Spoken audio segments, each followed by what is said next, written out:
Welcome to Out of Bounds. I am your host, James Skrmetta. Thank you for tuning in. Thank you for joining me on this special Friday edition, getting you to the weekend, you're almost there.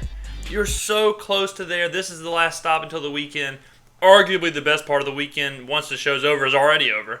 Make sure if this is your first time listening, not sure what's going on, go check out in the description. There's other Out of Bounds links. Subscribe to the channel to find more content from me, the king of content. Today, I was going to do kind of a topical thing of what's been going on in the week of sports, but I decided since we're so close to the SEC and so close to the college football start, let's do a little preview action. So we're going to do the top 5 SEC quarterbacks for this upcoming year. So the top 5 guys, who I think is going to have the best year, who I think is going to break out the most, just the top 5 overall quarterbacks. Then, of course, the world-famous MLS Minute, and we'll even talk some Summerslam, which will be Sunday. So we'll even talk that at the end of the episode. You know what's really difficult?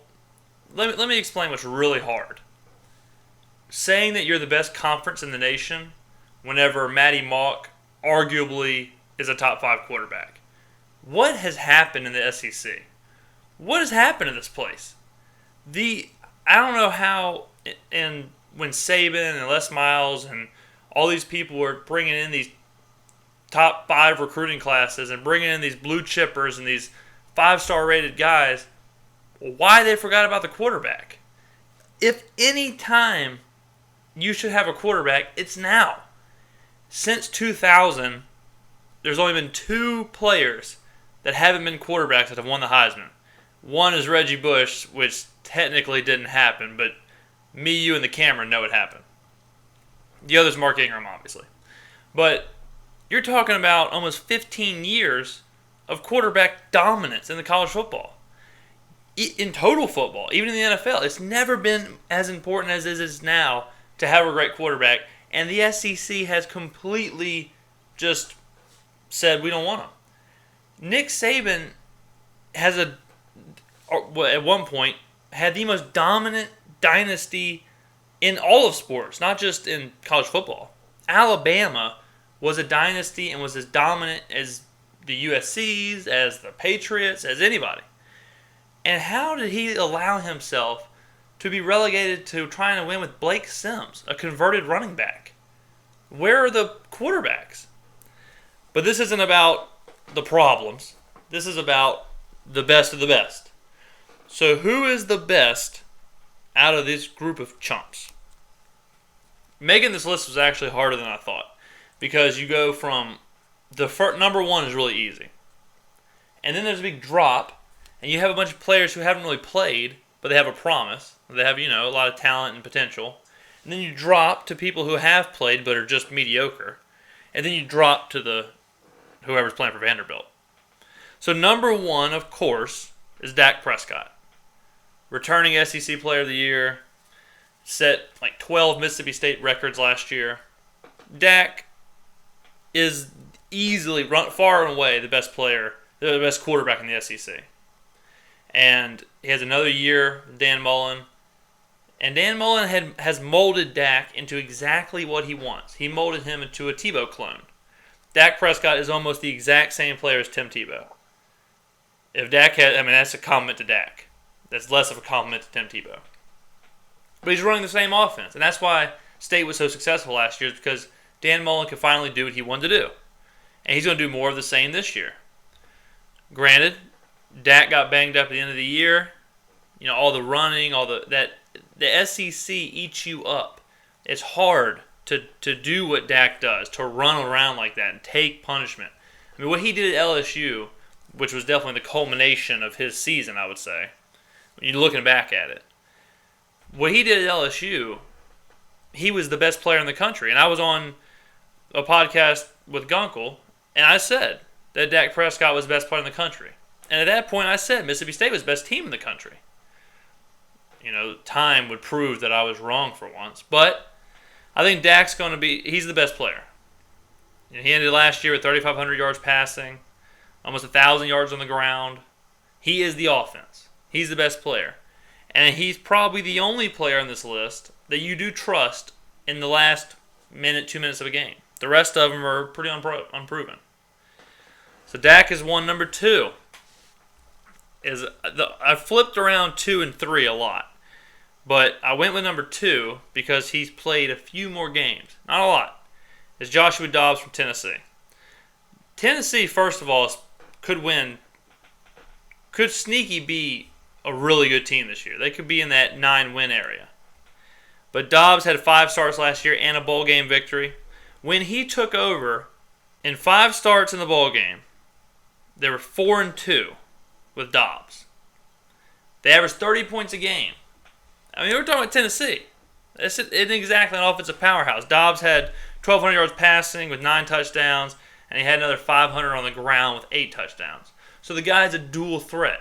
The guy can open up the playbook. Butch Jones has a chance to have a dynamic offense over there, up in Knoxville. I think Dobbs will turn out to be. He has no eyebrows though. He looks like Charlie Villanueva in pads. He has no eyebrows. I don't know how that's even possible. He's like some kind of half caveman. It's nuts. Get him away from Kevin Garnett. He's 2. Number 3 is a guy who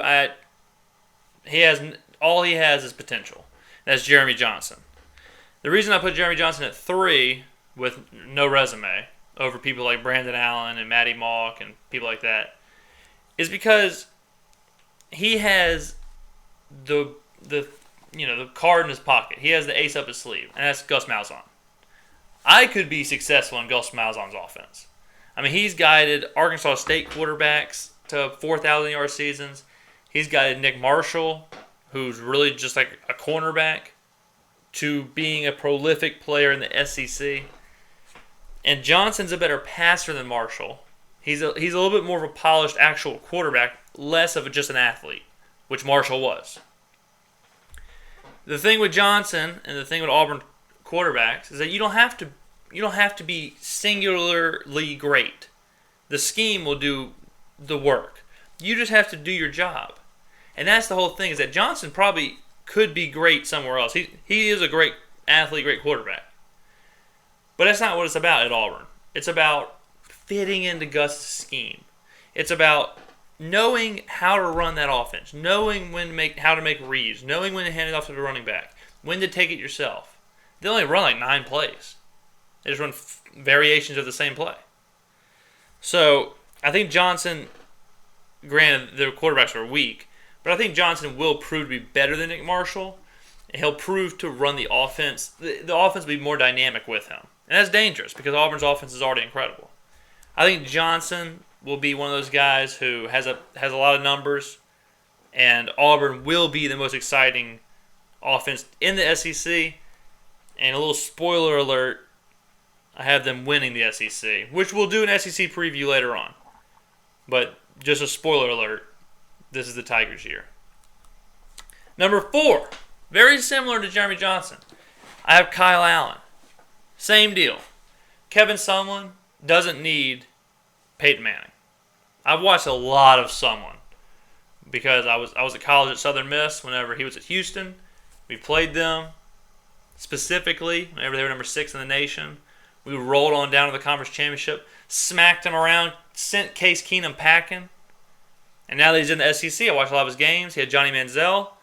Everyone watched those games. You couldn't take your eyes off of him. So I've watched a lot of Sumlin. And he's just same deal with Malzahn. Whoever's under center is going to be incredible. You remember Kenny Hill? After one game, threw like 6 touchdowns opening weekend last year. People thought he was going to be the next Johnny Football. People had him on the Heisman list. You want to know where he is now? He's not even at Texas A&M. He's not even at the school. He left. He didn't even finish the season. He turned it over to this guy, Kyle Allen. And Kyle Allen only played 5 games as well, including the bowl game, a bowl game victory. But Kyle Allen is something that Kevin Sumlin hasn't had.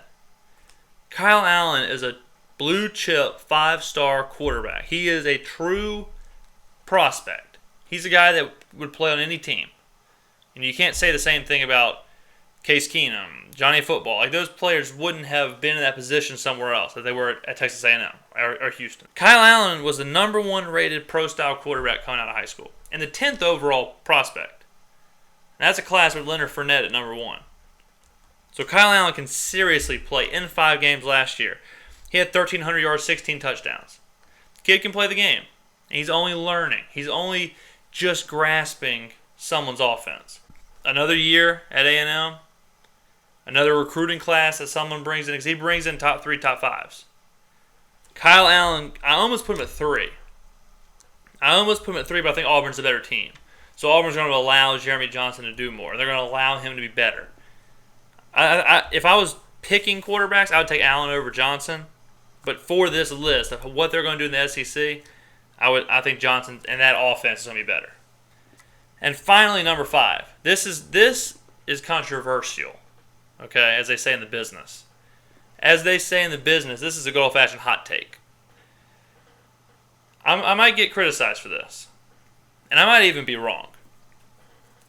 I'm putting Chad Kelly at number 5. You're probably sitting back there saying, well, hold on a second, James. Now, I believe your word is gospel. But Chad Kelly's not even starting the season as a starter. He might not even have the job. And I'm sitting here and I'm saying to you, Doubting Thomas, relax. Chad Kelly will earn the starting job, I would say, by week 3. Minimum. Maybe even the second week. Maybe even the second half of the first week. Chad Kelly is a good old-fashioned gunslinger. A good old-fashioned cowboy quarterback. My favorite kind of quarterbacks. He's a mix between Johnny Manziel and Phillip Rivers. He has kind of a wacky throwing motion. You know, Phillip had the sidearm. It's not necessarily side-armed, but it's more of a natural throw. You can tell that he's just slinging it. It's the same way as he was in the backyard. And like Manziel, he has a ton of moxie. Where did Chad Kelly come from? He came from East Mississippi Community College. Why was he there? Because he got thrown out of Clemson. Why was he at Clemson? Or why did he get thrown out of Clemson? He got thrown out of Clemson because he had an argument with Dabo Swinney during an inter-squad game. During a practice game, he was so fired up. He was yelling at Dabo on the sidelines. And Dabo told him to hit the bricks. Put an egg in your shoe. This kid can play the game. He's fiery. Ironically, that fiery attitude is what got him fired. But at East Mississippi Community College, he threw for 4,000 yards and 47 touchdowns. That's video game numbers. I understand it's junior college. Okay, but now he's going to Ole Miss. He's going to a place where he has a team around him. Have you looked at Ole Miss? Have you looked at what they got? They got an incredible defense and tons of weapons out wide. That's a team that's going to keep him in games. It's going to protect him. He's going to have security blankets offensively. And defensively, he's going to have a team that if he does make mistakes and if he can't get drives going, that defense will get him back on the field. That's important. And he's got Hugh Freeze, a hell of a coach. Chad Kelly will be the starter at Ole Miss. And he will be the first gunslinger quarterback that they've seen since a guy named Archie. He's a lot like Archie. He's a lot, like I said, he's like Johnny Manziel. He's going to make mistakes. He's going to run around. He's not a dual threat quarterback, but he will run. And he will create. Okay? Chad Kelly might be my favorite player in the league, if I'm being honest. And when he starts playing, he will be the most must-see guy in the SEC. And talent-wise, ability-wise, he might already be the best quarterback in the SEC. But by sheer just passing ability, sheer quarterback ability. But he has some off-field stuff. He had some trouble with a charge up in Buffalo for a bar fight. He's got some stuff going on in that brain. But he will be fine. And once he starts playing, once he gets in that system, once he gets the keys to the Lambeau, he's going to take off. And don't forget that you heard that here first. So that is my top 5 quarterbacks. Feel free. Like always, it's a conversation. It's a free-flowing conversation. Feel free to go down in the comments below and tell me who you think your top 5 are. The SEC quarterbacks are awful. I don't expect you to have too much of a problem with this. I can see you having a problem with Chad Kelly at 5. Let me know who your top 5 would be. Let's see how we're doing on the clock here. Oh, man, we're going long. We are going long, boys. This ain't good. We got the MLS Minute, though. We got to get the MLS Minute in. I know people are wondering what happened. Let's get the scarf on. Let's get the music dialed up. Before we do that, I'm watching the clock. The producers are yelling at me over here. Before we do that, just want to give a shout-out to the U.S. Women's National Team. They did it again, guys. In Chattanooga, about 25,000 people showed up. They smacked around Costa Rica again, 7-2. Costa Rica got 2 goals. Good for them. Good for them. There was a huge rain delay. It was about 2 hours, and the whole crowd stuck around. It was the largest single game in the Southeast for a women's soccer game as far as attendance goes. So they're setting records everywhere they go. They went from Chattanooga, and now their next stop is in Detroit. So this will be the third stop is next. I believe they're playing Australia, and good for the girls. It's great to see. I love it. Now, it's time for the world-famous MLS Minute. Hit the music. Let's go. There was 4 games Wednesday night, but only 2 of them were MLS games. The other 2 is CONCACAF Champions League games, and I ain't watching those. It's an MLS team and a team I've never even heard of. First game we got, though, was New York FC against the Columbus Crew. I watched the whole game, and New York looked awful, honestly. New York looked really sluggish to start the game. They looked kind of out of whack, and you could see David Villa and Pirlo kind of being a little openly disappointed with their defense. And I had to wonder. You know, Pirlo was playing in the Champions League final about 6 months ago. Not even. Against like Ronaldo and Real Madrid. So you got to wonder, these players like Pirlo and David Villa, will they get worn out by the difference in ability with some of these MLS players? I mean, you got to think, Pirlo traveled to Columbus to play the Crew. He's got some people on his team who are intramural players, basically. As much as I love the MLS, some of the players just aren't that good yet. You know, they're still developing the back-end players. But anyways, the Golden Boot leader, Kai Kamara for the Columbus Crew, netted his 18th goal of the season to start off the game. It was 1-0, and then New York FC figured it out, though. Enter Poku, the phenom. The young guy scored 2 goals, one with the cheekiest of touches past Crew goalie Steve Clark. It was an absolute beauty. Then their weather came down, an hour rain delay after they resumed. Crew newcomer Cedric scored the equalizer to end the match 2-2 in a draw. The game took a while to finish because of the weather delay, but overall it's a pretty fun game. First time I've watched the Crew play, and Kai Kamara is awesome. His hair is all ponytailed up. He's incredible. He's the real deal. That's why he's leading the Golden Boot. Second game, the late night game. I was excited for it because we had red hot Sporting Kansas City taking on San Jose at the Cauldron in Kansas City. Probably the best place to play. Their fans are incredible. So I was ready to see Sporting Kansas City. I was ready to see what they can do. They've been hot. They can score goals. They have Dom Dwyer, Benny Feilhaber. They can play the game. And they're known for late-game heroics and comebacks. But that was not the case last night. San Jose absolutely destroyed Kansas City in front of their pals, 5-0.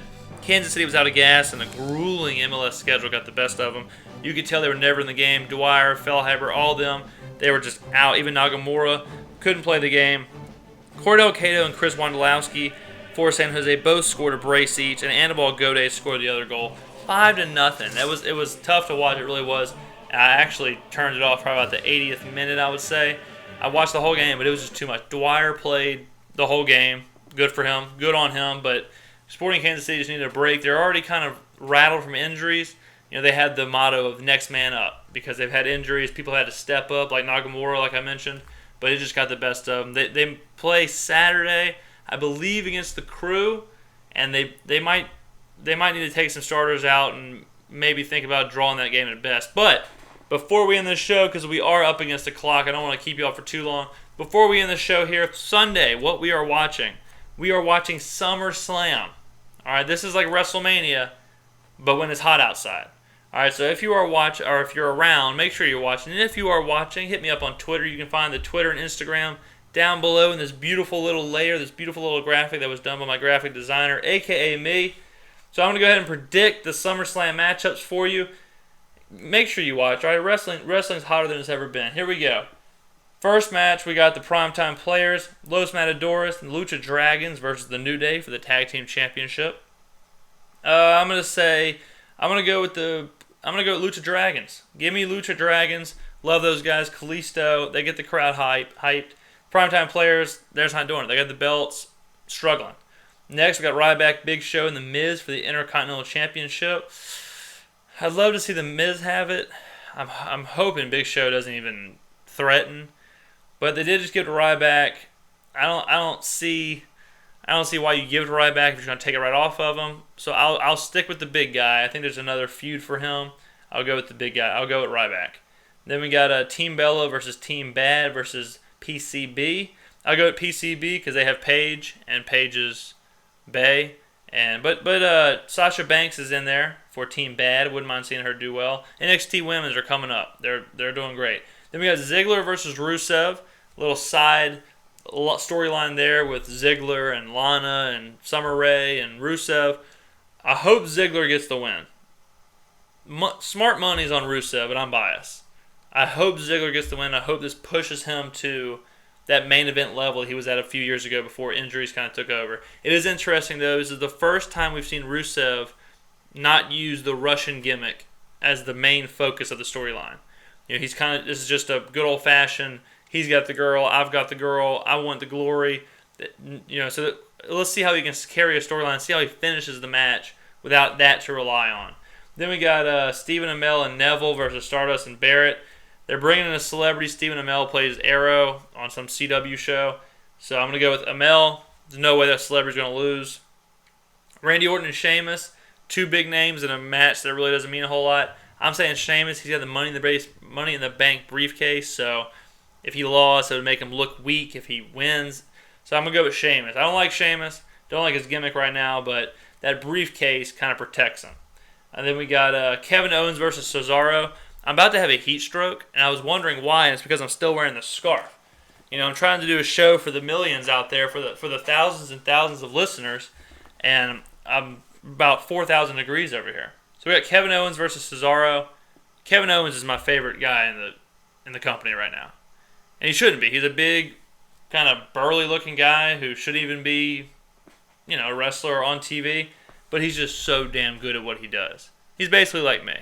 Just so damn good at what they do that they got to do it. I'm going with Kevin Owens over Cesaro. He has to win. He fought John Cena, had the big rivalry there. There's no reason to make him lose to Cesaro. It just doesn't make any sense. Then we got in the co-main event, we have Seth Rollins versus John Cena for the heavyweight championship and the U.S. title. It's a title for title match.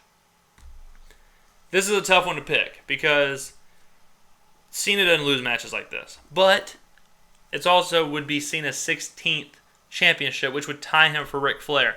I don't think they're going to do it here. I think it's tough to see Cena lose this match because it's such a big match. But this could be a way for them to start something else if somebody turned on Cena or something happened there. Rollins is going to get the win. He's been a great champion. I think he's a good champion, and I just don't see. I see more of a reason for Rollins to win, storyline-wise, than for Cena to win. So I'm going to say Seth Rollins is winning this one. And then finally, Brock Lesnar versus The Undertaker. Revenge match from WrestleMania, which I was at, by the way. I'm going to go with something crazy happening. I'm going to go with the big twist. I'm going to go with Sting coming out, DQing both of them, or doing whatever he wants. This match isn't ending clean. Taker's not going to pin, unless Taker pins Lesnar, and they set up for a rematch at WrestleMania this year. I can see that, but Lesnar's not going to win straight up. I'm going to go with the DQ with Sting. That's my predictions. If you watch, once again, hit me up. And make sure you watch. It's a Sunday night. 4-hour show. What else you got to do? It's Sunday. Football isn't on yet. But we are running real late per usual. This has been another show. Thank you so much for the support. I am James Skrmetta, and you have been listening to Out of Bounds.